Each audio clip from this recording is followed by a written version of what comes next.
ایک بار ایک جنگل میں ایک گلابی رنگ کا ہرن رہا کرتا تھا۔ وہ ہرن بہت ہی خوبصورت اور بہت ہی پیارا تھا۔ جنگل کے سارے جانور ہمیشہ اس کا شکار کرنے کی کوشش کرتے، لیکن وہ کبھی کسی کے ہاتھ نہ آتا۔ اس ہرن کی دوستی ایک باز کے ساتھ تھی۔ وہ ہرن ہمیشہ کوشش کرتا کہ اس باز کو کسی نہ کسی طرح کوئی نہ کوئی دکھ پہنچایا جائے، اور جب بھی اسے وہ تنگ کرتا تو پھر وہ بہت ہی خوش کرتا۔ ایک دن ہرن کے دماغ میں ایک اور ترکیب آئی اور اس نے سوچا کہ آج کیوں نہ باز کے ساتھ کوئی مذاق کیا جائے۔ وہ فوراً سے اس باز کے پاس گیا اور اس نے اسے کہا کہ اے باز، میں تمہاری دعوت کرنا چاہتا ہوں۔ باز نے جب یہ بات سنی تو وہ بہت ہی خوش ہوا۔ اس نے کہا چلو ٹھیک ہے، میں تمہاری یہ دعوت قبول کرتا ہوں۔ جیسے ہی رات ہوئی وہ بڑی خوشی سے اڑتا ہوا ہرن کے گھر جا پہنچا۔ جیسے ہی وہ ہرن کے گھر جا پہنچا تو ہرن نے کہا کہ یہ دیکھو، میں نے تمہارے لیے کھانا رکھا ہوا ہے۔ باز نے جب دیکھا تو وہ کھانا کچھ اور نہیں بلکہ سوکھی لکڑیاں تھیں۔ باز نے جب یہ دیکھا تو باز کو کافی زیادہ غصہ بھی آیا اور اسے بہت زیادہ دکھ بھی ہوا۔ ہرن جانتا تھا کہ باز لکڑیاں نہیں کھا سکتا۔ ہرن نے جب دیکھا کہ باز لکڑیاں نہیں کھا سکتا، لیکن باز نے ہرن کا دل رکھنے کے لیے پھر بھی ان لکڑیوں پہ چونچیں مارنا شروع کر دیں کہ ہرن کو لگے کہ یہ لکڑیاں کھا رہا ہے۔ باز کافی زیادہ بھوکا تھا اور وہ ایسے ہی اڑتا ہوا اپنے گھر جا پہنچا۔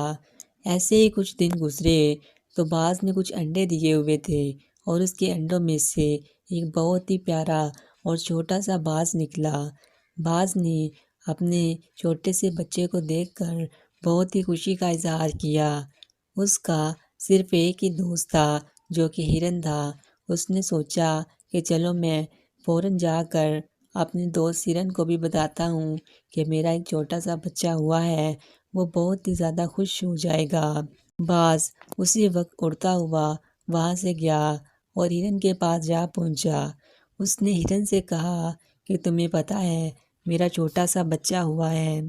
ہرن نے جب یہ بات سنی تو ہرن اوپر اوپر سے ہنسنے لگ گیا، لیکن دل ہی دل میں اسے بہت زیادہ دکھ ہوا کہ اب باز خوش رہنے لگ جائے گا اور میں اسے تکلیف کیسے دوں گا۔ تھوڑی ہی دیر بعد باز اسے اپنے ساتھ لے گیا اور اس نے اسے اپنے بچے کو دکھایا۔ اس چھوٹے سے بچے کو دیکھ کر ہرن کے ذہن میں فوراً سے خیال آیا کہ کیوں نہ میں اس کے بچے کو مار دوں، اس سے باز کو اور بھی زیادہ دکھ ہوگا۔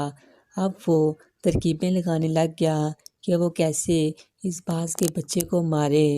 آخر کار اس کے ذہن میں ایک خیال آیا اور اس نے کہا کہ اے باز، چلو آؤ، کافی دیر ہو گئی ہے، ہم گھومنے پھرنے نہیں گئے۔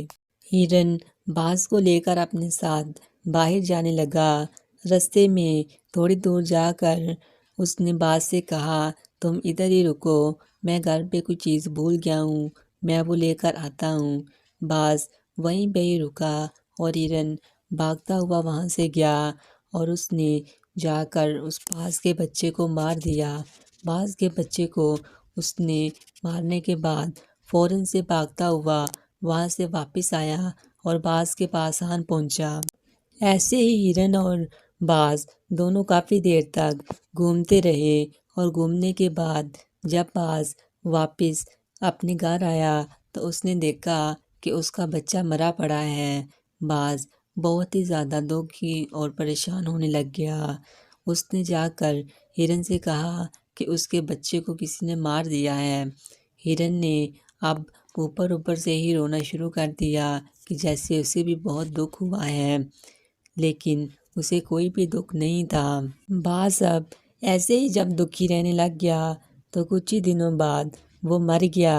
ہرن نے جب دیکھا کہ باز مر گیا ہے تو وہ اور بھی زیادہ خوش ہوا اور خوشی خوشی سے جنگل میں سے واپس چلتا ہوا جا رہا تھا کہ اچانک اس کے سینگ کچھ جھاڑیوں میں پھنس گئے۔ جس جگہ پر اس کے سینگ جھاڑیوں میں پھنسے تھے وہ علاقہ بہت ہی خطرناک تھا اور وہ علاقہ شیروں کا تھا۔ اس نے سینگ کو چھڑانے کی بہت کوشش کی لیکن وہ نہ چھڑا سکا۔ تھوڑی ہی دیر بعد وہاں پر ایک بہت ہی بڑا اور بھوکا شیر آ گیا۔